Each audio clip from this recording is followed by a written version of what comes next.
একজন বাবা তার মেয়েকে গল্পে বুলিয়ে রাখে। হঠাৎ মেয়েটির মা পিছন থেকে এসে তার গায়ে কেরোসিন ঢেলে দেয়। মেয়েটি ভয় পেয়ে যায়। ঠিক তখনই তার বাবা তাকে আগুন লাগিয়ে দেয়। কিন্তু কেন? এটা জানতে আমাদের সিনেমায় যেতে হবে। কিন্তু আপনারা তো এই ক্লিপটা ইনস্টাগ্রাম, ইউটিউবে অনেক দেখেছেন। তাহলে চলুন, কেন এই মেয়েটিকে আসলে পুড়িয়ে মারা হলো সেটাই তো ভাবছেন, তাই না? তাহলে চলুন সেটা জেনে নেই। সিনেমার শুরুতে দেখা যায় এক লোক কাজ থেকে ফিরছিল। সে ভাবে কেউ তাকে অনুসরণ করছিল, কিন্তু পিছনে তাকিয়ে দেখে সেখানে কেউই নেই। সে আবার হাঁটতে শুরু করে। আবার মনে হয় কেউ পিছনে আছে। পিছনে তাকিয়ে দেখে তাও কেউ নেই সেখানে। এবার সে খুব ভয় পায় এবং দৌড়ে বাড়ির দিকে চলে যায়। তখন সে দেখে এক অচেনা মহিলা তার সামনে দাঁড়িয়ে আছে। মহিলা তার দিকে এগিয়ে আসে আর তাকে ছুরি দিয়ে সেখানেই খুন করে মেরে ফেলে। এরকম ভাবে শহরের অনেক মানুষ অদ্ভুত ভাবে খুন হচ্ছিল, আর পুলিশ খুনিকে খুঁজছিল, কিন্তু কেউই খুঁজে পাচ্ছিল না। আর মানুষ ভাবছিল এটা কোনো পাগল খুনি করছে। আর এর পরবর্তী দৃশ্যে আমরা দেখি একটি মেয়ে রাতে ঘুম থেকে উঠে আয়নার সামনে দাঁড়ায়, তারপর আবার ঘুমিয়ে পড়ে।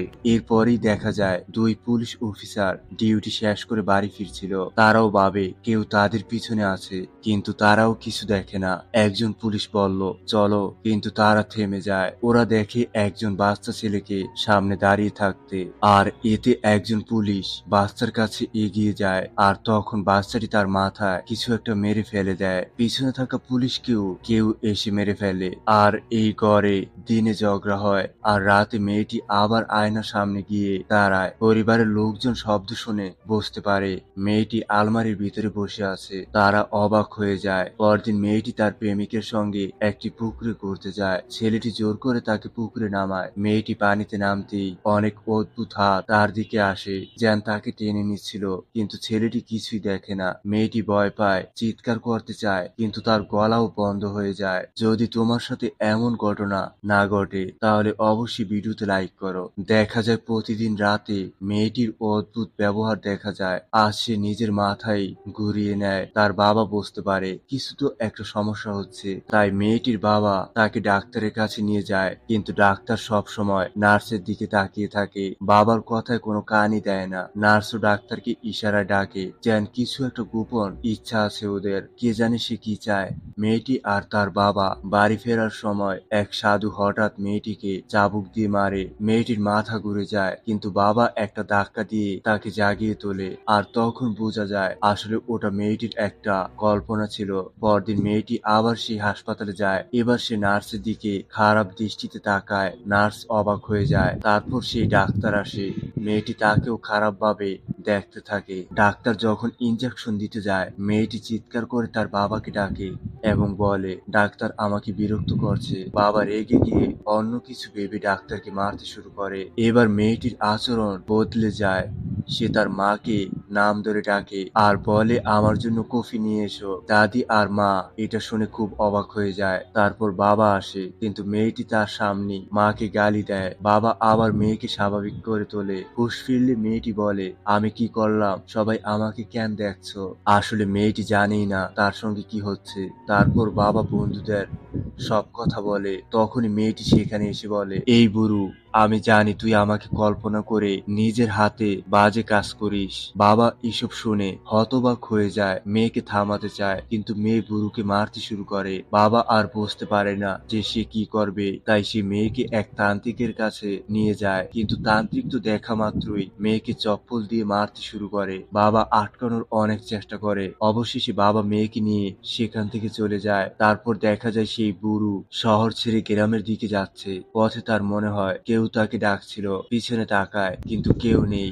বাসে সবাই তার দিকে অদ্ভুত ভাবে তাকাতে থাকে। তারপর ধীরে ধীরে তার দিকে এগিয়ে আসে। হঠাৎ এক ছোট ছেলে এসে তার গলা চেপে ধরে। পরের দৃশ্যে দেখা যায় মেয়েটির দাদি আর ভাই শহর ছাড়ছিল। বাবা বলে সব ঠিক হলে তোমাদের ডেকে নেব। এদিকে মেয়েটির বয়ফ্রেন্ড টিভিতে আইপিএল ম্যাচ দেখছিল। আর এখানে ধোনি যখন 6 মারে, ঠিক তখনই লাইট চলে যায়। ছেলেটি বুঝতে পারে না যে কি হলো। হঠাৎ তার মনে হয় কেউ তার নাম ধরে ডাকছে। পিছনে তাকিয়ে দেখে কেউ নেই। সে টর্চ নিয়ে খুঁজতে শুরু করে।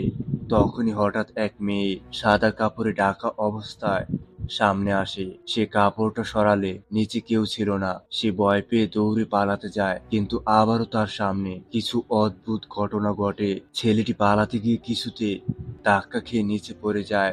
এতে তার গলায় লোহার প্যারেক ঢুকে যায় আর সেখানে তার মৃত্যু হয়। এরপর মেয়েটির বাবা তাকে এক শিক্ষিত তান্ত্রিকের কাছে নিয়ে যায়। তান্ত্রিক টর্চের আলো দিয়ে মেয়েটি হিপনোটাইজ করে জিজ্ঞেস করে, তুমি কে? মেয়েটি উত্তর দেয়, আমি বাবু। তান্ত্রিক বলে, তোমার পুরো নাম বলো। মেয়েটি বলে, তুমি কে? তোমার এই সার্টিফিকেটগুলো গুরু করে নিজের পিছনে ঢুকাও। এরপর দেখা যায় আগের হাসপাতালে ডাক্তার নার্স এখনো নিজেদের প্রেমে ব্যস্ত। তারা ডাক্তার নার্সকে রুমে নিয়ে গিয়ে ওর শরীরের টেম্পারেচার চেক করতে থাকে। মেয়েটির মুখ তখন ধোয়ার সময় হঠাৎ একটা অদ্ভুত মুখ তৈরি হয়ে যায়। এদিকে ডাক্তার সরঞ্জাম খুঁজছে।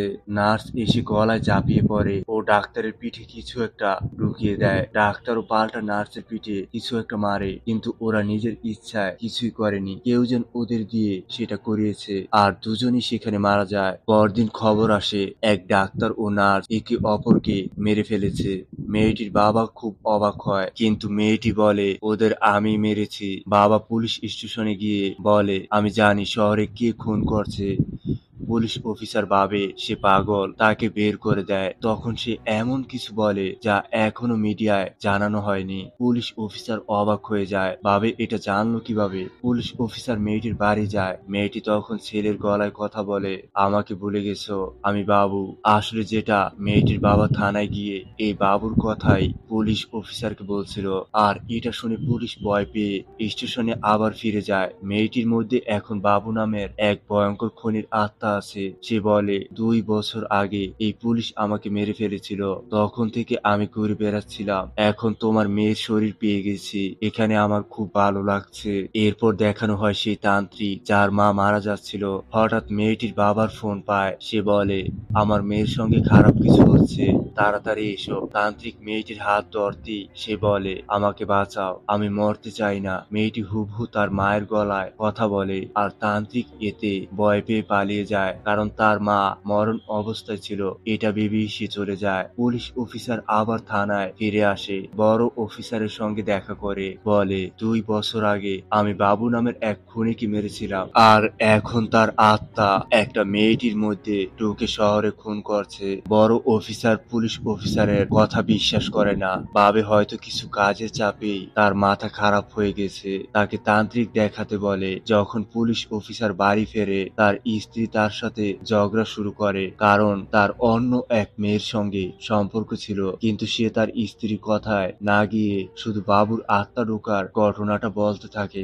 স্ত্রী ভাবে সে মিথ্যা কথা বলছে, তাই আরো রেগে যায়। পুলিশ অফিসারও রেগে গিয়ে নিজের স্ত্রীর গলা চেপে মেরে ফেলে, কারণ তার মধ্যে এখন বাবুর আত্মা ঢুকে গেছে। তারপর সে ধীরে ধীরে পিছিয়ে যায়, নিজের পিস্তল মাথায় ঠেকে গুলি চালিয়ে আত্মহত্যা করে। এবার দেখা যায় বড় অফিসার এক তান্ত্রিকের কাছে এসেছে। সে বলে, আমার এক জুনিয়র বলেছিল যে সে খুনিকে 2 বছর আগে মেরেছিল। তার আত্মা এক মেয়ের শরীরে ঢুকে গেছে। তান্ত্রিক ভয় পেয়ে যায়। ঠিক তখন অফিসারের ফোনে কল আসে। ফোন কেটে সে তান্ত্রিককে জানায়, এইমাত্র যেই অফিসারের কথা বলছিলাম সে নিজের স্ত্রীকে মেরে নিজেই মারা গেছে।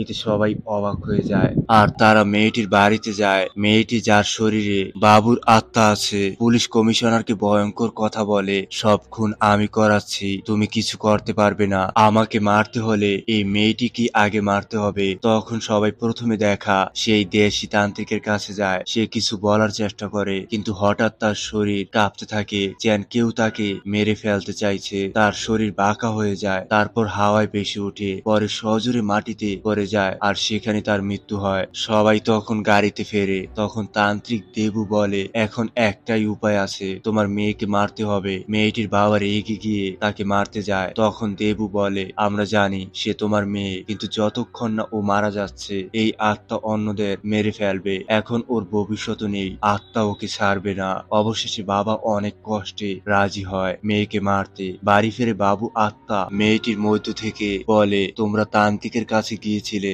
আমি তো তাকে মেরে ফেলেছি। মেয়েটির মা তখন চুপচাপ পিছনে গিয়ে এক বালতিতে কেরোসিন ডালে, তারপর দরজার কাছে এসে দাঁড়ায়। সঠিক সময় দেখে মা মেয়ের গায়ে কেরোসিন ঢেলে দেয় আর বাবা তাড়াতাড়ি ম্যাচ জ্বালিয়ে মেয়ের উপর ছুড়ে দেয়। দুজনে দৌড়ে বাইরে চলে আসে আর দরজা বন্ধ করে দেয়। মেয়েটি ভিতরে চিৎকার করতে থাকে, বাঁচাও বাবা। বাবার মনে হয় সে তার মেয়েকেই পুড়িয়ে ফেলেছে, তাই সে ভিতরে ঢুকতে যায়, কিন্তু তান্ত্রিক তাকে ধরে ফেলে আর বলে, ভুলে গেছো এই আত্মা যে কারো গলায় কথা বলতে পারে, ও তো শুধু তোমাকে ফাঁসাতে চাইছে। আর এই ভয়ানক সতর্ক বার্তার সঙ্গে এই মুভিটা শেষ হয়। তো এর সেকেন্ড পার্টও আসবে। আর এই পার্ট তোমাদের কেমন লাগলো তা কমেন্টে জানাও। যদি সেকেন্ড পার্ট দেখতে চাও তাহলে অবশ্যই বেশি বেশি শেয়ার এবং ভিডিওটা লাইক করে দাও আর অবশ্যই চ্যানেলটিকে সাবস্ক্রাইব করে রাখো। তো আজ এ পর্যন্তই।